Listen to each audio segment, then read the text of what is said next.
Hi, everybody. My name is Stephanie Richards, and I'm the Assistant Director for Recruiting for the Biomedical PhD programs here at Vanderbilt. And I want to talk to you today about what you can do and what happens after you receive the message that your application may not have been accepted, or if you had an interview and you were not given an offer. So the first thing I want to say is it is completely normal to feel sad or angry or frustrated when hearing news like this, and that's okay. Take some time. Take some time to process those feelings and get support for that if you need it when processing that news. And remember, and this is really important, that this is not a rejection of you personally. It is simply a product of the application process. So after you take some time and reflect on your application to a particular program or programs, I want to talk about 8 reasons why your application may not have been successful. All right, so the first reason to consider is simply numbers. With high numbers of applicants and only a few seats in a program, only a small number of applicants are going to be interviewed, and even fewer of those are going to actually be offered a place.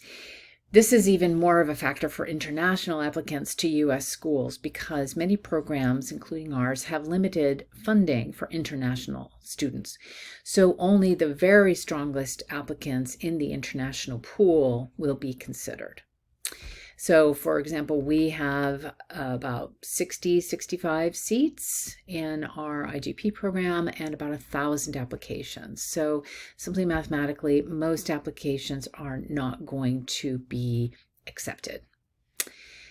The second reason I want to talk about is not having enough independent laboratory research experience that's hypothesis driven. This is really important because graduate school training lasts for a long time, right? 5 or 6 years. And that's a huge commitment on your part and on the part of your mentor and the school. So the admissions committee wants to know that you know what you're getting into. You understand what a research life is like. You understand what the research process is about. And so you're going into this with your eyes open. So they will ask you to talk about your research in some depth during an interview, and they will look for how you are talking about your research, both in your personal statement and during your interview. So you do need to know the nitty-gritty details, but you also need to be aware of what the research means. What's the bigger context? So you have to demonstrate that you have knowledge of the research and the process. You also need to demonstrate that you're really self-directed and willing to take intellectual risks while being mentored, right? Because you're still in school. If you don't think you have enough of this type of experience, some options would be to work for a couple years in a research lab, or enroll in a postbac program that focuses on laboratory research experiences. So those are a couple ways that you can get more of that type of experience if you feel that's something that your application is not strong on. The third reason is that your interests may not be well aligned with the program you're applying to. It's not a good fit. So what do I mean by that? For example, if you are super passionate about studying small G proteins and only 1 or 2 people at the university you're applying to study small G proteins, it's less likely that the application is going to be successful because the admissions committee will not want to put you in a situation where you may not be able to pursue that passion. Those labs may not have funding at the moment, or they may be full. And so you actually would be better off in a different program where you would have more options. Okay. So if you are super specific about your research topic and the institution doesn't have a wide array of options for you, your application is less likely to be successful. Okay, number 4, and this is a big one, is that your application was late or it was incomplete by the due date. The reality is that with hundreds of applications to consider and review, incomplete applications are not going to be as competitive. So if any of your materials relate this cycle, next time make sure to submit your materials by the due date for sure. Check that all your materials are accurate, that you did actually upload the transcript to the transcript link, that you uploaded the personal statement for a particular school to that application. Don't assume that you've done it correctly. Always do the review before you submit on time.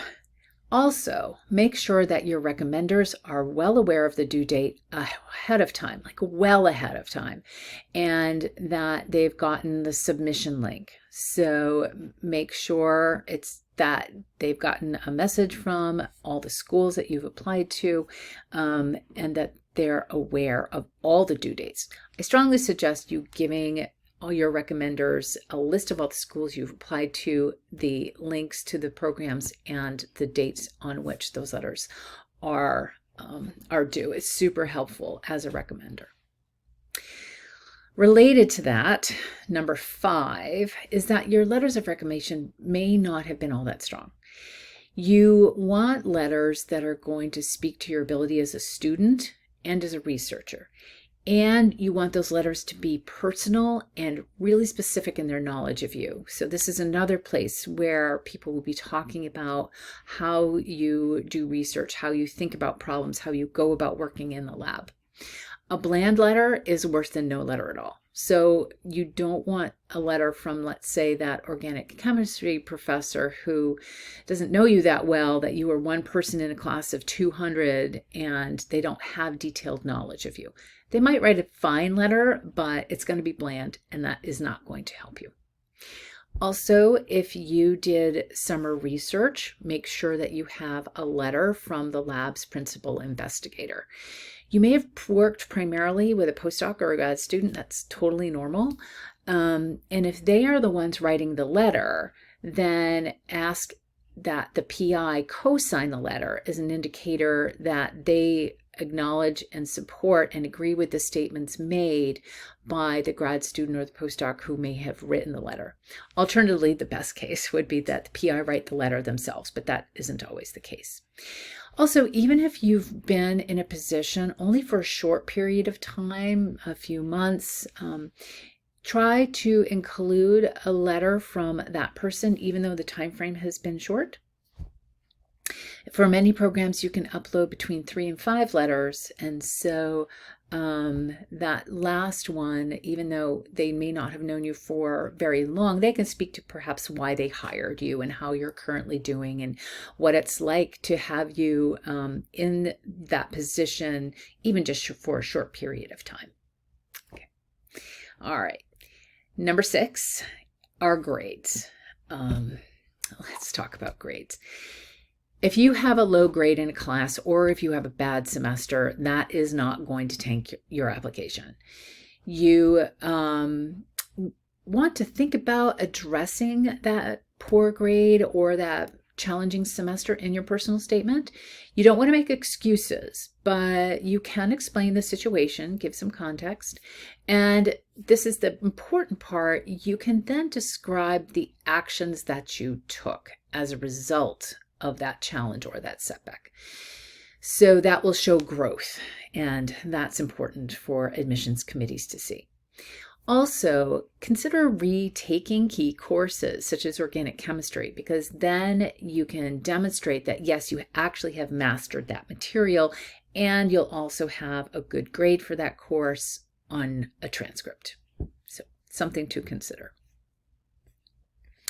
Number 7, your personal statement lacks specificity about who you are and what you hope to accomplish as a graduate student. Have you really addressed why you want to spend years training to do research? Have you discussed your research? Have you been specific in what you have done and what you have learned? If your statement is fairly generic, Also, rather than addressing specific aspects of each graduate program, it won't be read as favorably. So you do not want to have the exact same personal statement for every program that you're applying to, because different programs are going to have different strengths and they're going to be looking for subtly different things. So you do want to tailor your personal statement to the program. And this is really important, that you convey your passion for pursuing this path, both in the personal statement and in an interview. So if you are very unenthusiastic in an interview, even though you have great qualifications, that isn't really going to reflect well on your overall assessment during the application process. And finally, the last reason would be that perhaps you applied only to a few programs, and or all the programs you applied to are similar. So think about broadening the types of programs you apply to, not just Ivy League schools, not just coastal schools, not just umbrella programs. Remember, there are lots and lots of programs and lots of places that offer great mentoring and great training. So keep an open mind about where you're willing to study. An opportunity may come up that you never would have predicted, but in the long run can be absolutely amazing.